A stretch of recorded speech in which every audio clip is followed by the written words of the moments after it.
Olha, queria voltar aí à questão da associação.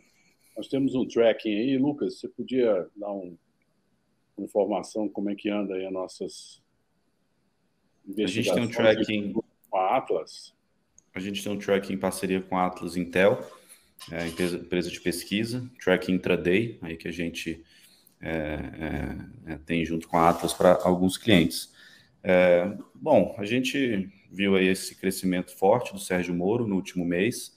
Se a gente pegar aí, por exemplo, no dia 1º de novembro, vamos usar como base aí o 1º de novembro, 29 de outubro, esse final de outubro, o Sérgio Moro tinha 6,5. Hoje ele está com 12. Já teve um pouquinho mais alto, dentro da margem de erro ali, o pico dele foi 13 e pouquinho, mas ele estabilizou aí, já tem quase todo mês de novembro. Então, hoje é dia 12, né?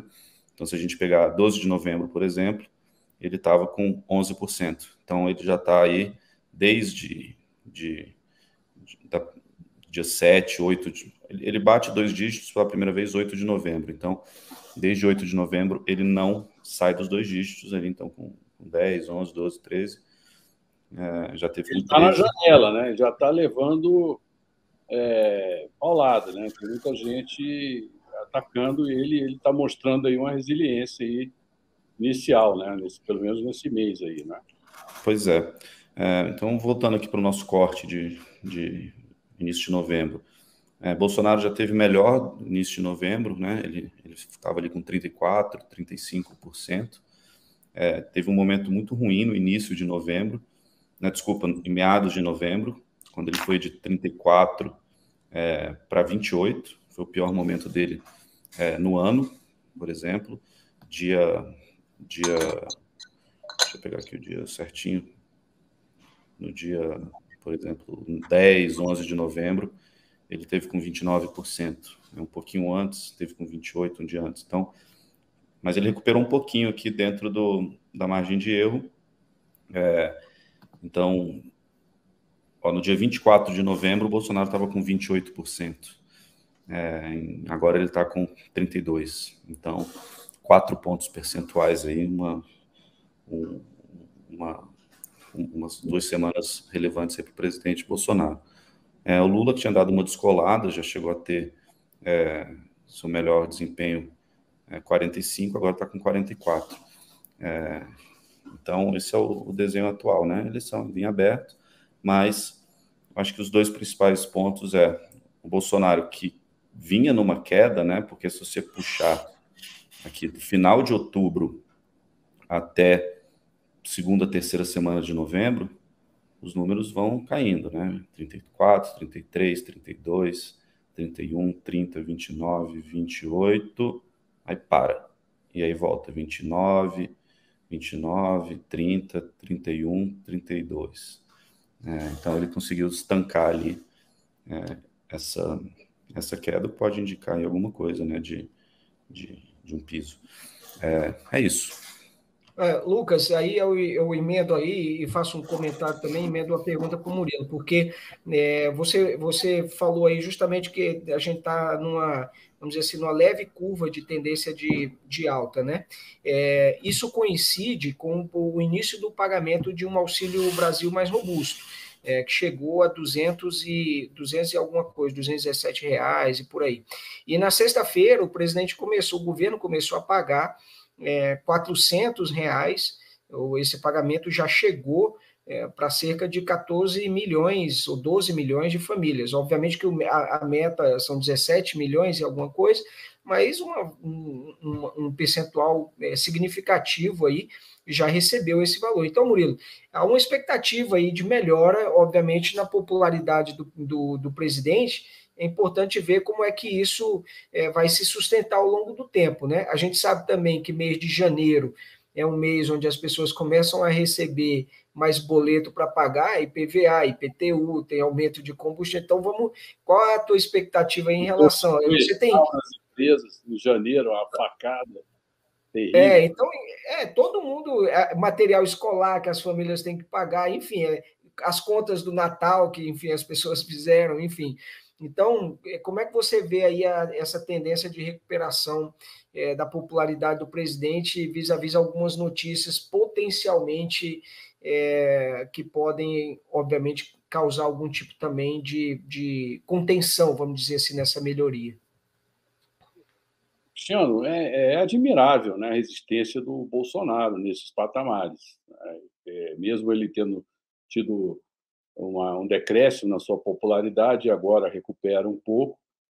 No meio de toda a confusão política, pandemia, a economia muito ruim, a inflação, preço de combustíveis, é admirável ele manter ainda esse patamar de popularidade. Se a gente comparar com o governo Temer, que não vivia uma situação tão dramática, ele tinha uma popularidade muito baixa e comparada com a de Bolsonaro. Então, é importante a gente considerar e pontuar esse aspecto também da resiliência do Bolsonaro e do Lula também. O Lula, como lá ponteiro, enfim, a campanha ainda não começou para o Lula, mas também é admirável ele ter esse desempenho.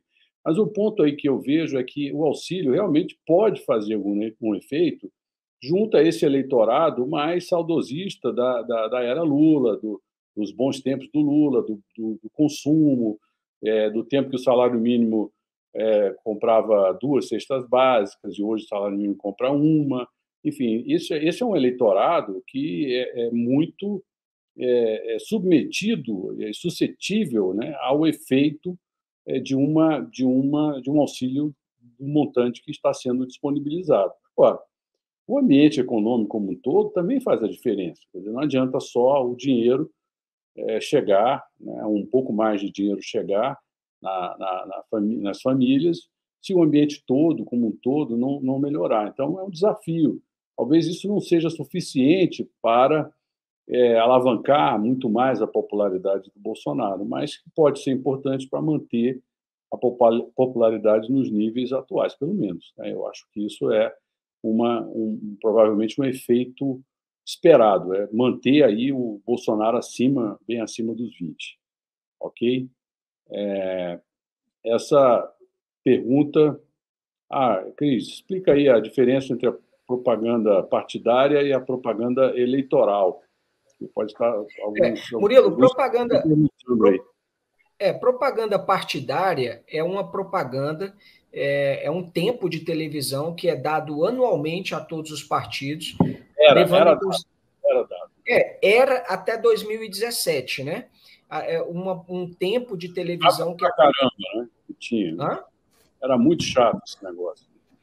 Pois é, mas era muito chato, mas era muito valioso ao mesmo tempo para esses partidos, né? Porque como essa propaganda partidária significa o seguinte, com base no tamanho da bancada de cada partido, ele poderia ter direito a 20 minutos de televisão por semestre, né?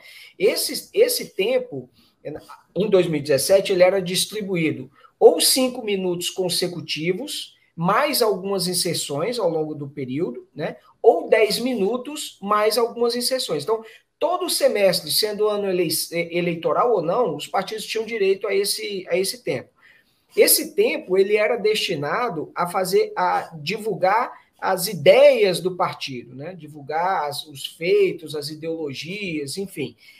O que acabava acontecendo é que os partidos utilizavam isso para fazer uma campanha antecipada e acabava apresentando determinados nomes como porta-voz dessas mensagens. Então, o PFL em 2002 fez isso com a Rosiana Sarney, foi feito isso com Ciro Gomes também em 2002, o PSDB fez isso para anabolizar, para projetar o Aécio em 2014, foi feito isso em 2002 também com o Serra. Enfim, essa é a propaganda partidária. A propaganda eleitoral, ela só acontece no ano eleitoral. Então, é uma propaganda que tem... No período eleitoral.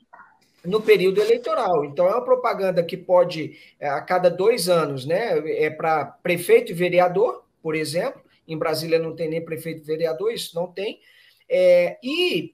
Para as outras eleições, como é o caso de 2022, aí o tempo ele é dividido entre deputado federal, deputado estadual, governador, presidente, senador, né? Então, o tempo partidário ele é voltado especificamente para a campanha e ele também leva em consideração o tamanho que a bancada elege para deputado federal. Então, por isso que a bancada, né, para a Câmara dos Deputados é muito relevante, por isso que muitos partidos acabam escolhendo algumas, vamos dizer assim, figuras populares bastante conhecidas para eventualmente impulsionar. Foi o efeito Tiririca, por exemplo, enfim, ou o Enéas, por exemplo, também, que do Pronas, que acabou elegendo.